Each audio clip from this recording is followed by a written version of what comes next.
Olá, meus irmãos, sejam bem-vindos a mais um Palavra Encarnada, nossa meditação diária a partir do Evangelho. E o Evangelho de hoje, quinta-feira, está em Mateus capítulo 5, versículos de 20 a 26. Mais uma vez nós nos reunimos em nome do Pai, do Filho e do Espírito Santo. Amém. Vinde, Espírito Santo, vinde por meio da poderosa intercessão do Imaculado Coração de Maria, vossa amadíssima esposa. Vinde, Espírito Santo, vinde por meio da poderosa intercessão do Imaculado Coração de Maria, vossa amadíssima esposa. Vinde, Espírito Santo, vinde por meio da poderosa intercessão do Imaculado Coração de Maria, vossa amadíssima esposa.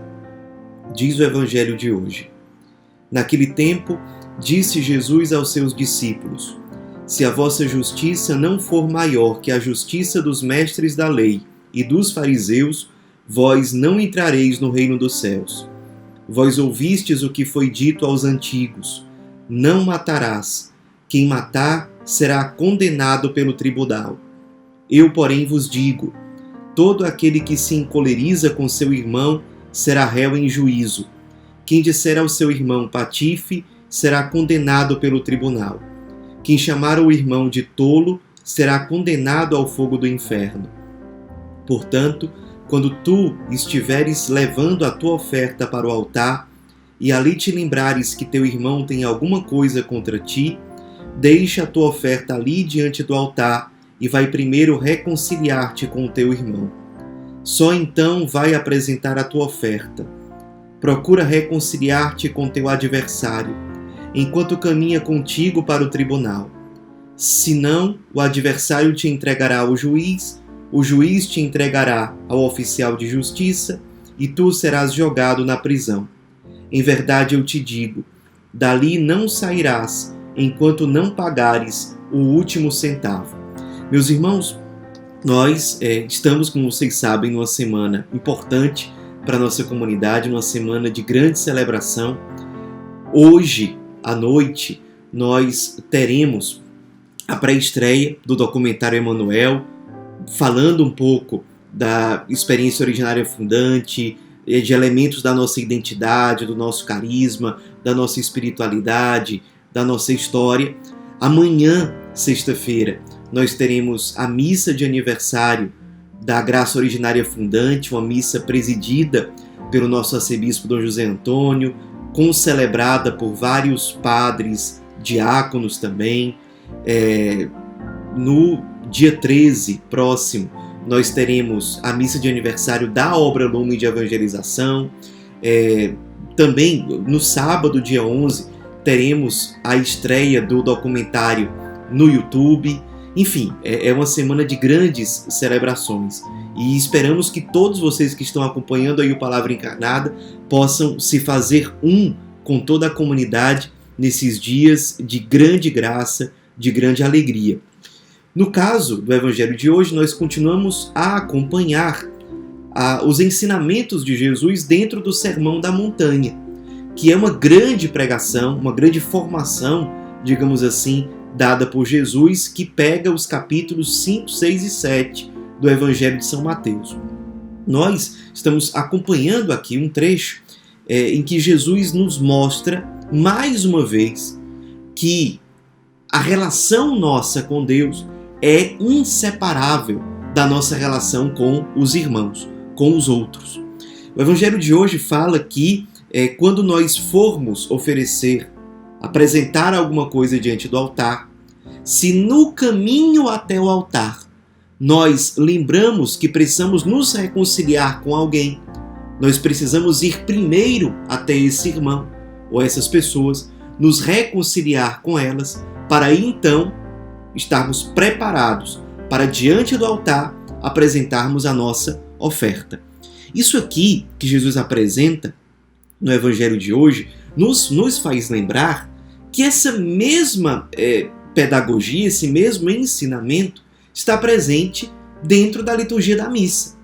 Vocês pararem para prestar atenção, vocês vão perceber que entre a consagração e a comunhão, ou seja, entre o momento em que Jesus se faz presente de forma real, sacramental, no pão e no vinho, e o momento em que nós vamos nos alimentar dele, quais são as orações que nós fazemos ali na missa? Nós rezamos dizendo: fazei de nós um só corpo e um só espírito. Nós rezamos dizendo: lembrai-vos, ó Pai, da vossa igreja. Nós rezamos dizendo: lembrai-vos, ó Pai, dos vossos filhos, ou seja, rezamos uns pelos outros e especialmente rezamos pelos falecidos. Rezamos também a oração do Pai Nosso. Depois rezamos a oração da paz. Nos saudamos desejando a paz uns para os outros. E depois de todas essas orações, nós vamos até o altar, vamos para a fila de comunhão. Isso para nos lembrar o seguinte: nós nos preparamos para comungar do Senhor, entrando em comunhão com os nossos irmãos, entrando em comunhão com a igreja, pedindo que nós sejamos um só corpo e um só espírito, entrando em comunhão uns com os outros, entrando em comunhão com os irmãos falecidos, sendo canais, instrumentos da paz uns para os outros, promovendo a comunhão nos nossos relacionamentos. Nós podemos dizer que nos preparamos para uma verdadeira comunhão com Deus. Tanto que São Paulo, lá no capítulo 11 da primeira carta aos Coríntios, ele se escandaliza quando ele vai celebrar uma missa na cidade de Corinto. Na época a missa era chamada de fração do pão, e ele percebe que logo após a missa, logo depois das pessoas comungarem, elas estão divididas entre si, em grupos que não se relacionam. Aquelas pessoas que tinham mais dinheiro, logo depois da missa faziam grandes banquetes, enquanto que os cristãos pobres que tinham participado da mesma missa não tinham nada para comer e ficava por isso mesmo. São Paulo fica tão revoltado com aquilo que ele chega a dizer: vós comeis e bebeis a vossa própria condenação. Falando na prática que aqueles cristãos, ou pelo menos muitos deles, haviam feito uma comunhão sacrílega, ou seja, comungaram sem estar preparados, comungaram em pecado grave.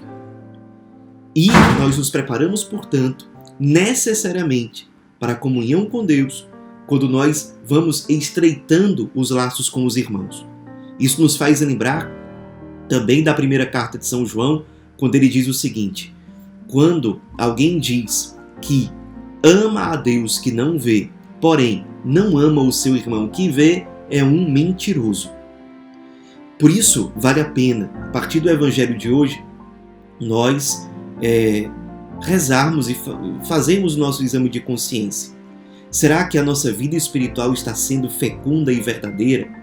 Nós sabemos que uma pessoa tem uma profunda vida espiritual não somente pelo tempo que ela gasta para rezar o terço, para ir ao Santíssimo, para rezar a missa, para suas devoções. Claro que tudo isso é importante. Nós precisamos ser generosos no tempo que nós gastamos com as coisas de Deus, inclusive com a nossa oração comunitária, pessoal, vida sacramental, etc. Porém, nós sabemos que essa vida espiritual é autêntica pelos frutos que ela dá na vida real da pessoa. E frutos, sobretudo, nos relacionamentos que essa pessoa, chamada a rezar, chamada a ter vida sacramental, tem com os outros. Da capacidade que ela tem de perdoar, da capacidade que ela tem de ser paciente, da capacidade que ela tem de servir, da capacidade que ela tem de não ficar falando mal dos outros, da vida alheia, fofocando, como Jesus diz aqui no Evangelho de hoje: quem disser ao seu irmão patife, quem chamar o seu irmão de tolo. Ou seja, a pessoa até procura ter uma vida espiritual, mas vive falando mal dos outros, vive difamando os outros, ou vive caluniando os outros, vive de fofoca, ou às vezes vive de inveja. Cadê os frutos da vida espiritual? Nós crescemos na vida espiritual, primeiro, nós sabemos que a vida espiritual está bem pelos frutos que aparecem na nossa vida real, na nossa vida concreta.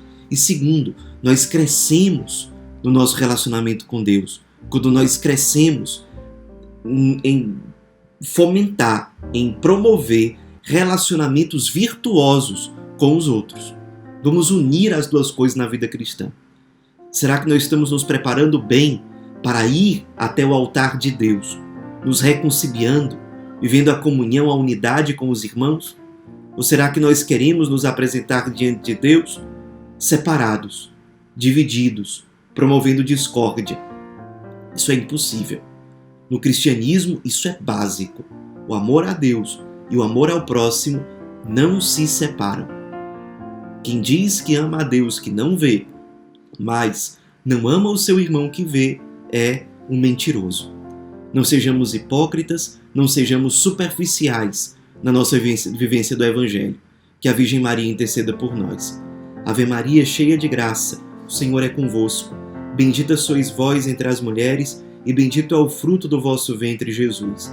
Santa Maria, Mãe de Deus, rogai por nós, pecadores, agora e na hora de nossa morte. Amém. Em nome do Pai, do Filho e do Espírito Santo. Amém.